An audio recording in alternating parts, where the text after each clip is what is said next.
చాలామంది విజ్ఞులు ఉన్నారు, మేధా సంపత్తి వాళ్ళు కలిగినటువంటి వాళ్ళు ఉన్నారు, అనుభవం ఉన్నారు, ఉద్యోగాల్లో ఉన్నటువంటి వాళ్ళు ఉన్నారు, కార్మికులు ఉన్నారు, వ్యాపారస్తులు ఉన్నారు, రాజకీయాల్లో ఉన్నటువంటి వాళ్ళు ఉన్నారు.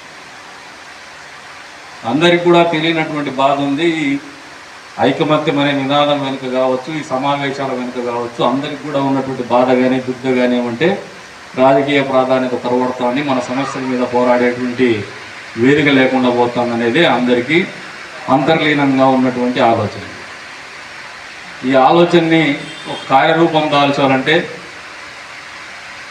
ఏ ఫెడరేషన్ అయినా, ఏ పొలిటికల్ పార్టీ అయినా, ఏ ఆర్గనైజేషన్ అయినా 3 రకాలుగా పటిష్టంగా ఉండదు. మొదటి ఆలోచన, రెండోది సంస్థాగతంగా బలోపేతంగా ఉండడం, వివిధ స్థాయిల్లో నాయకత్వం ఉండడం, అన్నిటికీ మించి ఏదైతే రాష్ట్ర నాయకత్వం కావచ్చు, జాతీయ నాయకత్వంగాను ఉంటుందో ఆ నాయకత్వం బలంగా ఉండడం, ఆ నాయకత్వాన్ని అందరూ కూడా ఆమోదించడం, బలంగా నమ్మడం. ఆ ఆలోచనని ఒకసారి అందరి ఆలోచనలు పంచుకున్న తర్వాత అయినా ఆ నాయకత్వం ఇచ్చేటువంటి డైరెక్షన్ని అందరూ కూడా ఏమాత్రం సంకోచించకుండా ముందుకు పోవడం. రకరకాలుగా సమస్యల మీద మనం మాట్లాడాలనే ఆలోచనతో వస్తున్నాం. బేసిక్గా మన సమస్య ఏంటంటే మనకు పరిష్కారం దేనికి కావాలో తెలియదు. ఇక్కడ కన్ఫ్యూజన్లో ఉన్నాం.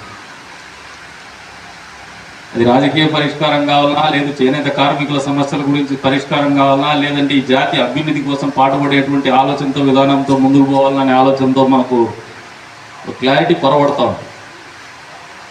నాకున్నటువంటి పరిమితమైనటువంటి ఆలోచన మేరతో చెప్తా ఉన్నాను. ఈ రకమైనటువంటి సమావేశాలు మీరు నిర్వహించుకోవాలనుకోవడమే ఒక మంచి ఆలోచన. ఎందుకంటే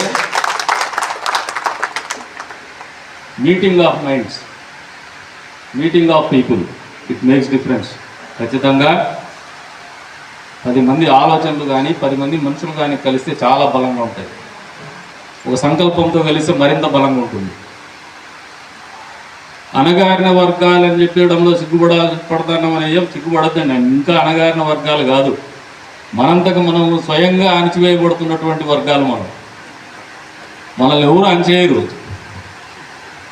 ఎంతసేపు మన హేమలత గారేమో వాళ్ళ మామగారు 50 ఏళ్ళ క్రితం అంటారు, మా ధర్మారం వాళ్ళేమో స్వాతంత్రం వచ్చినాక మొదటి 2 సార్లు అంటారు. ఇప్పుడు కూడా కుల ప్రాతిపదిక మీద నాయకత్వం కావాలనుకోవడం ఒక రకమైనటువంటి leadership. There are certain classifications in the leadership. కొన్ని భిన్నమైనటువంటి విభజింపబడి ఉంటాయి నాయకత్వాలు అనేది. కొంతమంది ఎక్స్ట్రాడినరీగా మాట్లాడగలుగుతారు, కొంతమందికి ఎక్స్ట్రాడినరీగా నాలెడ్జ్ ఉంటుంది, కొంతమందికి ఎక్స్ట్రాడినరీగా విషయ పరిజ్ఞానం ఉంటుంది. వాళ్ళు కూర్చొని దే డూ దే హోంవర్క్, పార్టీలకు పనిచేస్తారు. Even that is also leadership. ఇంకొంతమంది వ్యాపారంలో అబ్నార్మల్గా ఏదైనా ఫండ్స్ ఆర్గనైజ్ చేయడంలో అబ్నార్మల్ స్ట్రెంగ్త్ ఉంటుంది. Even that is a leadership. నాయకత్వం అనేది డిఫైన్ చేయడం ఏమంటే బాధ్యతలు తీసుకోవడము, నిర్వర్తించడము, దాంట్లో వాళ్ళ ప్రతిభ చూపించడం. ఈ రకమైనటువంటి ఆలోచన ధోరణి ఈ కమ్యూనిటీలో తక్కువగా ఉంటుందనేది నా ఆలోచన. మనతో మనం అయిపోవడానికి వస్తాను, మన పిల్లలు కూడా మన మాదిరిగా అయిపోవాలనే ఆలోచన ఉండొద్దండి. మనం ఈ రకంగా కలిసి కొన్ని సమావేశాలు చేసి అన్ని ప్రాంతాల్లో కూడా ఏదో ఒక రకంగా మన ఇదొక మేలుకల కింద దీన్ని మార్చుకొని ముందుకు తీసుకోగలిగితే భవిష్యత్తులో అయినా కూడా భావి తరాలకైనా కూడా మంచి జరిగేటువంటి ఒక కొంత అవకాశమైనా ఉంది అనేది మన అందరి నమ్మకం అని చెప్పేసి కూడా ఈ సందర్భంగా తెలియజేస్తాను. అందుకని అందరం కలిసి ముందుకు పోదామని చెప్తాను. ఇకపోతే మీటింగ్ చేయాలన్నప్పుడు డబ్బు, నమ్మకం, ఎస్, ట్రస్ట్ అనేది మనిషిని నడిపిస్తుంది. డబ్బు అనేది ఆ సంకల్పం ఉన్నప్పుడు రకరకాల రూపంలో మామూలుగా యుద్ధం చేయాలనే సంకల్పం కానీ, పట్టుదల కానీ, చేసే నైపుణ్యం కానీ మన దగ్గర ఉంటే ఆయుధాలు అవే సమకూరుతాయి. ఇంత చిన్న లాజిక్ మిస్ అవుతాం మనం.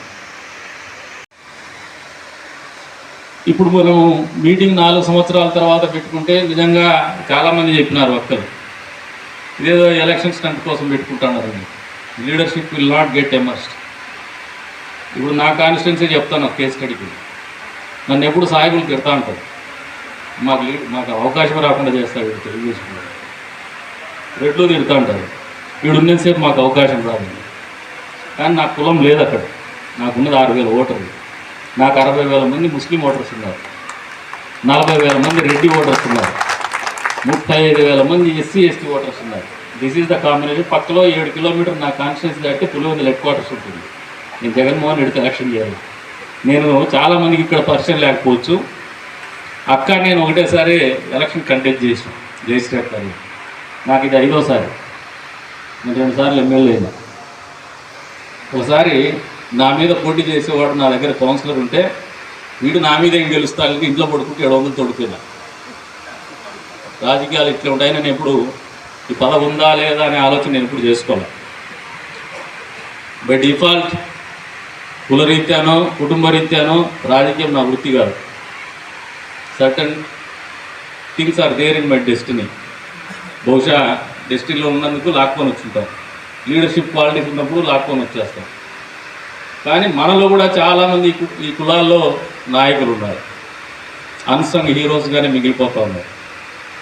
కేవలం అవకాశాలు రాక, అసలు ఇదంటే ఏదో పెద్ద బ్రహ్మ పదార్థము, ఇది ఒక ర్యాకెట్ సైన్స్, అర్థం కాదు మనకి అనే భావంతో వాళ్ళనే మన పేరెంటింగ్లోనే తోచేస్తున్నాం. ఇది చాలా పెద్ద నేరం. ఇది వాళ్ళని అన్ని రంగాల్లో కూడా విజిబిలిటీ అనేది కానీ, లేదంటే వాళ్ళకి లౌక్యం అనేది కానీ, బతకడం అనేది కానీ, స్ట్రీట్ స్మార్ట్ ఉండేది కానీ మనం నేర్పించలేకపోతాము. ఈ వెనకబడిన కులాల్లో ఉన్నటువంటి అతిపెద్ద దారిద్ర్యం ఇదే. మనం వాళ్ళని ఖచ్చితంగా సమాజానికి పరిచయం చేసి, సమాజాన్ని వాళ్ళకి పరిచయం చేస్తే మనలో కూడా చాలామంది తయారవుతారు. బై వర్చు ఆఫ్ క్యాస్ట్ కొంతమంది లీడర్స్ అయిపోతూ ఉంటారు. కానీ అది పర్మనెంట్ కాదు. రాజకీయాల్లో ఇండియన్ డెమోక్రసీలో ఉన్నటువంటి బ్యూటీ ఏమంటే, ఒకసారి ఎన్నిక, మొదటిసారి ఎన్నిక అనేది ఎమోషన్స్ మీదో, లేదా ఆ రోజు ఉన్నటువంటి గాలివాటం వలన వేవ్ మీదో, లేదు కులాల ప్రాతిపదిక మీద ఉన్నటువంటి ఎమోషన్స్ మీదో ఒక ఎన్నికలో గెలవగలుగుతాం.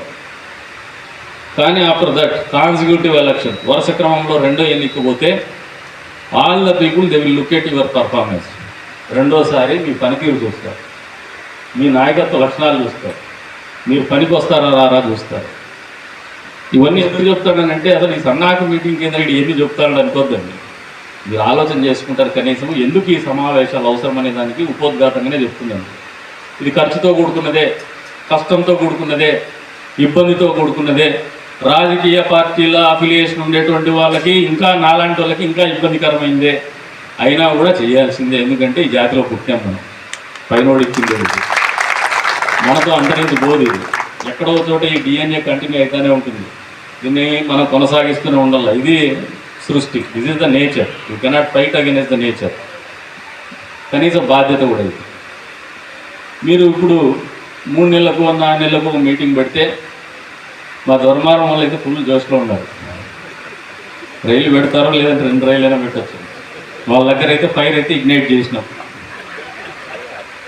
మిగతా వాళ్ళ దగ్గర ఆ ఫైర్ ఇగ్నైట్ చేసి ఉంటుందని చెప్పి మీరు అనుకోవద్దండి. ఎందుకంటే మనమున్న ప్రతి నియోజకవర్గానికి, ప్రతి ప్రాంతానికి ఒక ప్రత్యేకత ఉంటుంది, ఒక జీవన శైలి ఉంటుంది, ఒక సామాజిక ఆర్థిక పరిస్థితులు కూడా ఉంటాయి. ధర్మవరంలో పొటెన్షియల్గా వీవర్ కమ్యూనిటీ ఫినాన్షియల్గా చాలా పొటెన్షియల్ ఉంటారు. ఫైటింగ్ స్పిరిట్ అనేది ఇప్పుడు కూడా నిరంతరం ఘర్షణకు లోనవుతూనే వస్తూ ఉంది. గత 30 సంవత్సరాలు చూస్తే ఎక్కడో హత్యలు చేసుకుంటారు, పక్క గ్రామాల్లో ధర్మవరం మీద పెత్తనం చెలాయిస్తారు. వీళ్ళు అలవాటు పడిపోయినారు దానికి, వాళ్ళని హీరోలుగా చూసేది. ఇప్పుడిప్పుడే కనుక్కుంటాను వాడు హీరోలు కాదురా వీళ్ళని చెప్పేసి. కనుక్కున్న తర్వాత మా వాళ్ళు హీరోలు అవుదామని చెప్పే ప్రయత్నం చేస్తున్నారు. ఖచ్చితంగా ఏదో ఒక హీరోలు తయారవుతారు. వాళ్ళకి కూడా కంపల్సరీ క్రియేట్ అవుతారు. నాయకులకు ఎప్పుడు కొద్దిగా ఆలోచన ఉండాలి, ఆవేశంతో పాటు. ఆశల కోసం ఈసీల కోసం కూడా అమ్మేస్తాను అంతే. ఇంకా పార్టీని తిట్టద్దని. పార్టీని తిట్టామంటే వీఆర్ నాట్ సెన్సిబుల్ పర్సన్స్. మనకు కనీస జ్ఞానం లేనట్టే, మనకు తెలియని మూర్ఖత్వం. దానికి మందే లేదు. ఇంకా మనల్ని ఎవడు పైకి తీసుకురాడు. We should be practical. వాస్తవానికి దగ్గరగా ఆలోచన చేయాలి. ఉన్నటువంటి పరిస్థితుల్లోనే, ఉన్నటువంటి వనరుల రీత్యానే మనం గేమ్ ఆడాలి. కాబట్టి ఆనంద్ ప్రసాద్ గారు ఈ రోజున సుదీర్ఘమైనటువంటి సమావేశాన్ని ఏర్పాటు చేసినారు. నన్ను కూడా పిలిచి అందరికి పరిచయం చేసినారు. చాలామందికి ఏమనుకుంటారంటే ఈసారి ఎమ్మెల్యే అయిపోయినాడు అనుకుంటారు. నేను ఎమ్మెల్యేగా ఎప్పుడు ఎంజాయ్ చేయను, ప్రసాద్ గారిని ఎంజాయ్ చేస్తాను. నేను చాలామంది అడిగినా, మా కాన్స్టిట్యూన్సీ 15 ఏళ్ళ కిందట అడిగినప్పుడు కూడా నువ్వు కన్నిగుండ ప్రసాద్ ఎమ్మెల్యేగా ఆలోచన చేస్తావా, కన్నిగుండ ప్రసాద్గా ఆలోచన చేస్తావు, కన్నిగుండ ప్రసాద్గానే ఆలోచన చేస్తావు. Because this is not permanent, ఇదే పర్మనెంట్. కాబట్టి మిమ్మల్ని నేను ఎప్పుడు కూడా మీ కులస్తునిగా, ఈ కులంలో ఒకటిగా, మీ కుల బాంధవుడిగా, మీతో పాటు ఈ కష్టాలు తీర్చినటువంటి వ్యక్తిగా మీతో పాటు నిరంతరము సుదీర్ఘమైనటువంటి ప్రయాణం చేయడానికి సిద్ధంగా ఉంటామని చెప్పేసి తెలియజేసుకుంటూ, మీరు తీసుకునేటువంటి ఏ నిర్ణయానికైనా మేము కూడా కట్టుబడి ఉంటాం. మా నుంచి ఆశలు కానీ ఆలోచనలు కానీ ఏముంటాయంటే చేసే యుద్ధం బలంగా ఉండాలా, గెలిచేదిగా ఉండాలా, చేసే ప్రయత్నం కూడా చాలా బలంగా ఉండాలా, ఎక్కడ కూడా లూజెండ్స్ ఉండదు, తప్పులు జరగదు. పటిష్టంగా ఆలోచన చేయండి, సిస్టమేటిక్గా ఆలోచన చేయండి, మెటిక్యులస్గా ఆలోచన చేయండి. లేదంటే నవ్వులు పాలు అవుతాం. అది మాత్రం గుర్తుపెట్టుకోండి. మొన్నటి రోజున దర్బార్లో మీటింగ్ పోయేటప్పుడు నాకు లోపల మా వాళ్ళు చేస్తారా చేయరా, చేయగలుగుతారా లేదా, ఎందుకంటే ఇప్పుడు పబ్లిక్ ఫిగర్ కాదు, ఇవి క్రౌడ్ పుల్లర్స్ కాదు.